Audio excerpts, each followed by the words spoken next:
Hello everyone, I hope you all are doing well. Today in this video, we are going to discuss about human reproduction.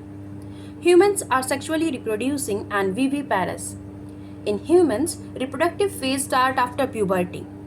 In males, spermatogenesis की process पाई जाती है और जो कि puberty से start होती है और फीमेल बॉडी के अंदर oogenesis की प्रोसेस होती है जो कि एम्ब्रियोनिक स्टेज से ही स्टार्ट हो जाती है।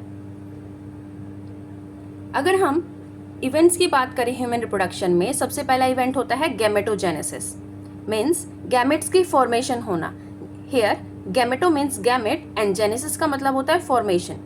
गैमेट्स की फॉर्मेशन होना ही गैमेटोजेनेसिस कहलाता है। उसके बाद सेकंड स्टेप आता है, स्टेप बाय स्टेप देखेंगे इवेंट्स को। उसके बाद सेकंड स्टेप होता है इंसेमिनेशन। इंसेमिनेशन का मतलब होता है transfer of semen into the female reproductive tract. Then उसके बाद थर्ड स्टेप होता है fertilization. Fertilization, fusion of male and female gamete to form zygote, और जायगोट आगे जाकर डिवाइड करके ब्लास्टोसिस्ट की फॉर्मेशन करता है और वो ब्लास्टोसिस्ट अटैच हो जाता है आगे जाकर यूट्रस के अंदर, या फिर हम बोल सकते हैं यूट्राइन एंडोमेट्रियम के साथ। उस स्टेप को बोला जाता है इम्प्लांटेशन। इम्प्लांट हो जाना ब्लास्टोसिस्ट का यूट्रस के अंदर, वहीं से जो एम्ब्रियो होता है उसकी डेवलपमेंट स्टार्ट होती है। मतलब फीमेल की बॉडी के अंदर ऑलमोस्ट 9 मंथ लगते हैं, उसी फेज को बोला जाता है गेस्टेशन। एंड देन लास्ट में बेबी का डिलीवर हो जाना, बॉडी से बाहर आ जाना, गेस्टेशन का फेज पूरा करके उसे बोला जाता है पार्चुरेशन प्रोसेस। उसके बाद हम डिटेल में डिस्कस करेंगे मेल रिप्रोडक्टिव सिस्टम के बारे में। It is located in the pelvic region. Pelvic region होता है नेवेल से नीचे और पैरों से ऊपर का जो पोर्शन होता है उस रीजन को बोला जाता है pelvic region. It consist of a pair of testis, जिसे हम प्राइमरी सेक्स ऑर्गन बोलते हैं। उसके बाद एक्सेसरी ग्लैंड्स और डक्ट्स होती हैं जिन्हें सेकेंडरी सेक्स ऑर्गन बोला जाता है। देन एक्सटर्नल जेनेटेलिया जो कि होता है पीनस और स्क्रोटम। अगर हम सेकेंडरी सेक्स ऑर्गन्स की बात करें तो उसमें एक्सेसरी डक्ट्स आती हैं और एक्सेसरी ग्लैंड्स आती हैं। Accessory ducts step by step याद करेंगे। सबसे पहले होती है rete testis, then vasa efferentia, epididymis, vas deferens, ejaculatory duct and urethra. और वहीं दूसरी ओर एक्सेसरी ग्लैंड्स होती हैं समाइनल वेसिकल्स जो कि पेयर में पाई जाती हैं, प्रोस्टेट ग्लैंड, बल्बो यूरिथ्रल, ये भी पेयर में पाई जाती है और इन्हें कोपर्स ग्लैंड भी बोला जाता है। सबसे पहले हम बात करते हैं टेस्टिस की, जो कि लोकेट होता है outside the abdominal cavity within a pouch called scrotum. Scrotum के अंदर ये प्रेजेंट होता है एब्डोमिनल कैविटी में। Scrotum help in maintaining low temperature. 2 से 2.5 डिग्री सेल्सियस लो टेम्परेचर होता है as compare to body temperature for the process of spermatogenesis. Sperms की फॉर्मेशन के लिए 2 से 2.5 डिग्री टेम्परेचर कम होता है बॉडी के कंपैरिजन में स्क्रोटम के अंदर। Each testis is Oval and about 2 to 3 centimetre in width and 4 to 5 centimetre in length. Easy है याद करने के लिए, 2 से 3 सेंटीमीटर तो विड्थ होगी और 4 से 5 सेंटीमीटर लेंथ होगी।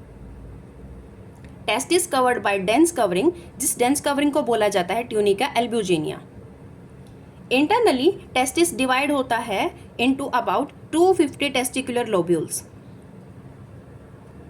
अगर हम डायग्राम की हेल्प से देखें तो टेस्टिस का स्ट्रक्चर कुछ इस तरीके से होता है। टेस्टिस ओवल स्ट्रक्चर के होते हैं और 2 से 3 सेंटीमीटर इनकी विड्थ होती है और 4 से 5 सेंटीमीटर इनकी लेंथ होती है।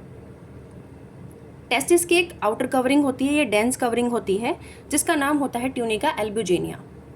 इंटरनली जो टेस्टिस होता है वो डिवाइड होता है टेस्टिकुलर लोब्यूल्स के अंदर। ये लगभग 250 होते हैं ईच टेस्टिस में। पेयर में होते हैं टेस्टिस, तो एक टेस्टिस के अंदर 250 कंपार्टमेंट्स होंगे जिन्हें टेस्टिकुलर लोब्यूल्स बोला जाता है। टेस्टिकुलर लोब्यूल्स के अंदर 2 चीज़ें पाई जाती हैं। एक तो होती है ट्यूब लाइक स्ट्रक्चर जो कि होते हैं सेमिनिफेरस ट्यूब्यूल। ये हर एक कंपार्टमेंट के अंदर 1 से 3 होती हैं। 250 टेस्टिकुलर लोब्यूल्स और हर एक के अंदर 1 से 3 लोब्यूल होंगे जिन्हें बोला जाता है सेमिनिफेरस ट्यूब्यूल। सेमिनिफेरस ट्यूब्यूल कुछ इस तरीके से ट्यूब लाइक स्ट्रक्चर होते हैं। इस तरह से ट्यूब लाइक स्ट्रक्चर होते हैं और ये क्या होते हैं, स्ट्रक्चरल फंक्शनल यूनिट होती हैं टेस्टिस की, जिनके अंदर स्पर्म्स का प्रोडक्शन होता है। ट्यूब हैं हाईली कॉइल्ड इस तरीके से, और इन्हीं के अंदर क्या होते हैं, स्पर्म्स का प्रोडक्शन होता है।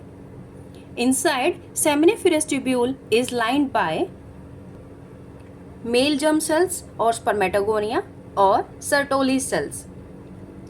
अगर हम सेमिनिफेरस ट्यूब्यूल को कुछ इस तरीके से कट कर देते हैं, ट्यूब को इस तरीके से कट कर देते हैं, तो सेंटर में क्या होता है, ल्यूमन होता है, खाली स्पेस होता है, और इसकी पेरिफ्री पे सर्टोली सेल्स और स्पर्मेटोगोनियम प्रेजेंट होते हैं। वो स्पर्मेटोगोनियम क्या करते हैं, कुछ इस तरीके से दिखाई देते हैं, और उनमें सर्टोली सेल्स प्रेजेंट होती हैं और स्पर्मेटोगोनियम प्रेजेंट होते हैं। स्पर्मेटोगोनियम माइटोसिस की हेल्प से डिवाइड करते करते सेंटर में क्या प्रोड्यूस करते रहते हैं, ल्यूमन वाले एरिया में स्पर्म्स को और स्पर्मेटोजोआ को प्रोड्यूस करते रहते हैं, और उसके आसपास के एरिया क्या कहलाता है, इंटरस्टिशियल स्पेस और लीडिंग सेल्स पाई जाती हैं। इसके अंदर और भी बहुत सारी चीज़ें पाई जाती हैं, और सर्टोली सेल्स नर्स सेल्स की तरह एक्ट करती हैं। सबसे पहले तो क्या थी, मेल जर्म सेल्स हैं स्पर्मेटोगोनियम, जिनकी वजह से स्पर्मेटोजोआ और स्पर्म्स का प्रोडक्शन होता है।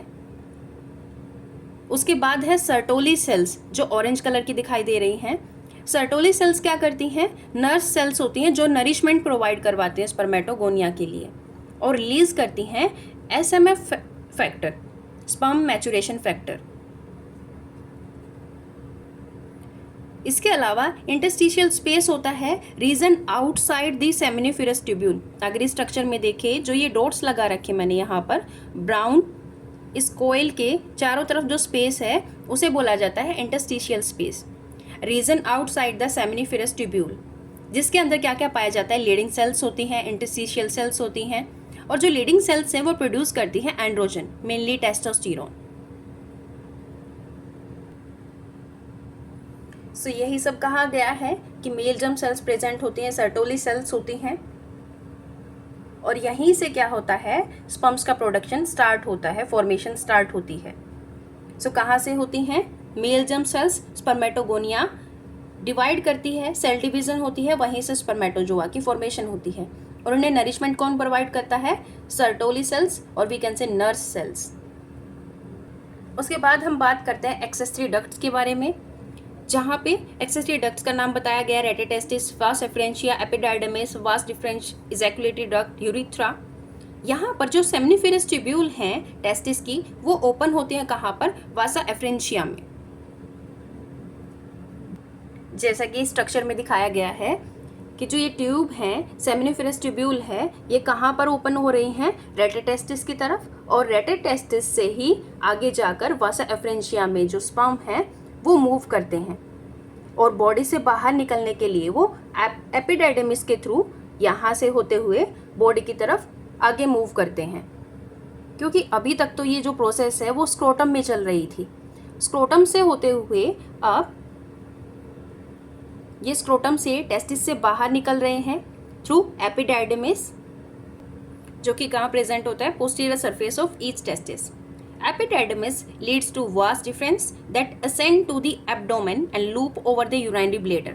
आगे जाकर वो कहाँ चली जाती हैं, एक लूप बना होता है ओवर दी यूराइनरी ब्लेडर, जैसे कि स्ट्रक्चर में दिखाया गया है, और आगे जाकर एक वेसिकल होती है जिसका नाम होता है सेमिनल वेसिकल, जिसके साथ ये जुड़ जाती हैं, और सेमिनल वेसिकल में से सिक्रीशन है वो इसके साथ ऐड हो जाते हैं, और आगे जाके ये ओपन हो जाती है यूरिथ्रा में एज द इजैकुलेटरी डक्ट। यहाँ पर ये क्या बना लेती हैं, कॉमन इजैकुलेटरी डक्ट फॉर्म करती हैं। यूरिथ्रा ओरिजिनेट करता है यूराइनरी ब्लेडर से, ऊपर की तरफ से यूराइनरी ब्लेडर से ओरिजिनेट करता हुआ एक्सटेंड करता है through the penis and to its external opening called urethral meatus. उसके बाद हम बात करते हैं एक्सेसरी ग्लैंड्स के बारे में। Secretion of these glands from the seminal plasma, जिसके अंदर फ्रक्टोज, कैल्शियम और एंजाइम और प्रोस्टाग्लैंडिन प्रेजेंट होते हैं। जो सिक्रीशन होता है बल्बो यूरिथ्री ग्लैंड का, वो हेल्प करता है in the lubrication of penis. Sperms और सेमिनल प्लाज्मा मिलकर सीमेन की फॉर्मेशन करते हैं, और in a single ejaculation during coitus 2.5 to 5 ml semen is released, having 200 to 300 million sperms. Then external genitalia, penis और scrotum. Scrotum कुछ इस तरीके से पेयर में प्रेजेंट होते हैं. It is made up of special erectile tissue. Penis एक special erectile tissue की formation से बना होता है that help in the erection of the penis to facilitate insemination. Large end of penis, glans penis, covered by loose foreskin. And हम scrotum की बात करें तो वो एक sac-like structure होता है in which testis is enclosed and it is internally having 2 compartments to enclose 2 testes. Hope you like this video. Thank you so much.